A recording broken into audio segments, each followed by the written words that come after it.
1º de julho, segundo semestre de 2025. Eu não canso de dizer que esse tempo voa. E às vezes, os pensamentos são tão leves, que voam com a velocidade do tempo.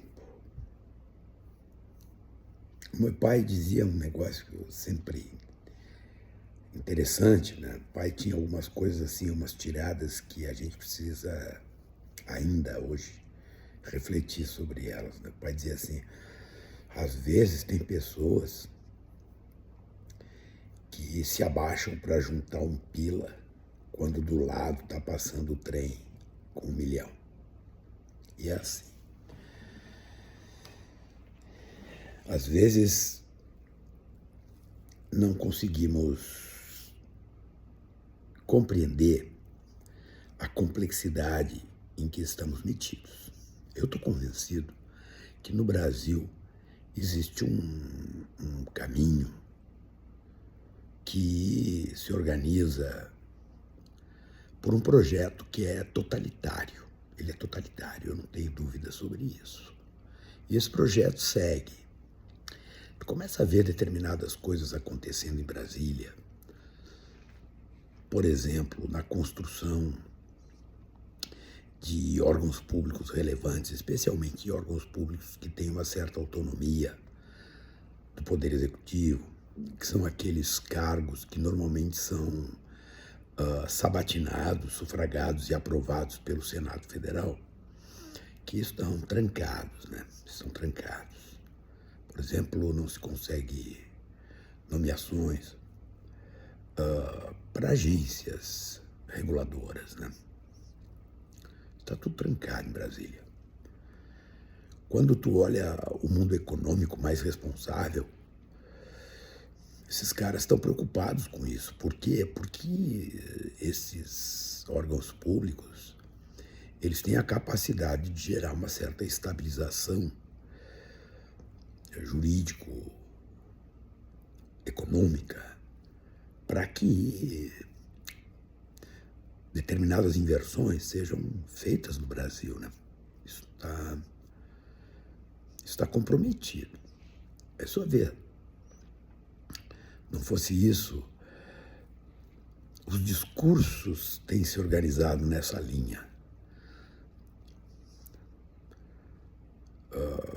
A extrema-direita brasileira tem verbalizado isso, que precisam, por exemplo, do controle dos parlamentos, para que este controle lhes assegure o domínio sobre a máquina de Estado. Quando nós começamos a pensar sobre máquina de Estado, quando a gente pensa sobre extrema-direita, quando a gente pensa sobre o passado recente, e quando a gente tem a capacidade de duvidar dos pensamentos que temos, a gente vai estudar, a gente vai olhar, a gente vai ver, porque na política existe tudo, menos acaso.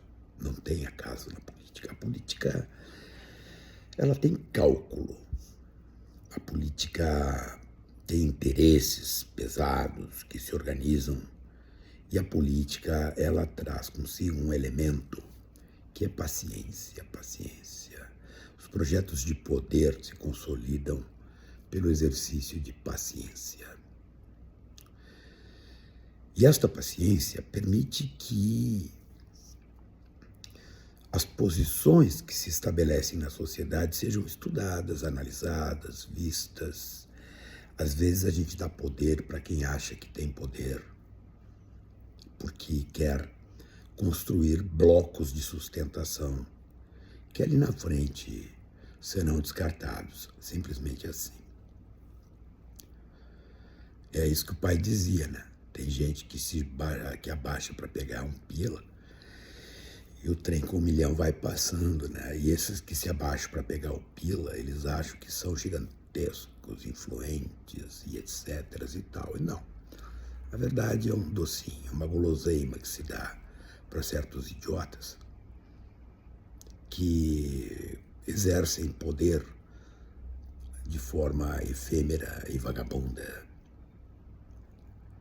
Mas se acham os caras, né? Quando tu fala que é um processo totalitário, existe uma pretensão totalitária que quer o Estado para si, tu volta para o conceito fundamental de fascismo e vai perceber que o elemento estruturante do fascismo, o elemento que faz com que as ideias fascistas operem, está num aparato chamado Estado. No fascismo, o Estado é o grande pai. Tudo para o Estado, tudo pelo Estado, tudo com o Estado. Os teóricos do fascismo construíam o seu postulado a partir desta necessidade instrumental. O Estado é capaz de exercer todas as violências legitimamente. E esta pretensão, ela é totalitária, por quê? Porque ela é integral. Ela pretende tudo. Ela pretende o domínio das condutas morais. Ela pretende o domínio das condutas públicas, dos serviços públicos, da provisão. O Estado é o grande pai. E o grande pai é conduzido normalmente pelo Führer, pelo primeiro, pelo grande líder, por aquele que substitui a todas as instituições de Estado. A legitimação do aparato de Estado se dá pela dicção, pela fala, pela compreensão que o grande Führer exerce. Carl Schmitt, pai do decisionismo, o cara que estruturou juridicamente, que pensou juridicamente o nazismo na Alemanha. Carl Schmitt, um grande teórico, nazista, mas um grande teórico, não dá para desconhecer. A Constituição se interpreta a partir da dicção final, da dicção última do Führer, o primeiro. O fascismo é assim. Veja Mussolini na Itália, como é que eles se movimentavam, como é que foi a caminhada dos camisas pretas sobre Roma na década de 20. Os projetos totalitários, eles trazem consigo pretensões morais. Uma pretensão moral, ela é uma pretensão interna, grupal, que nasce a partir de normativas que se adere, num primeiro momento, voluntariamente, dentro do próprio grupo. Uma vez estabelecidas essas morais, esta moral interna, grupal, vem consigo a pretensão de espargir, de espalhar, de difundir esta moral como sendo a moral admitida, a única moral admitida na sociedade. Vejam os temas de purificação de raça. Olhem os Estados Unidos, o que está acontecendo. Trump tem uma postura de, aspas, purificação da nação americana. Olha esse tema da imigração. É isso, nada mais do que isso. Então, gente, eu estou convencido disso. Há uma pretensão totalitária, e esta pretensão, no grotesco da voz do Bolsonaro, é expressa por ele, é dita por ele, com todas as letras.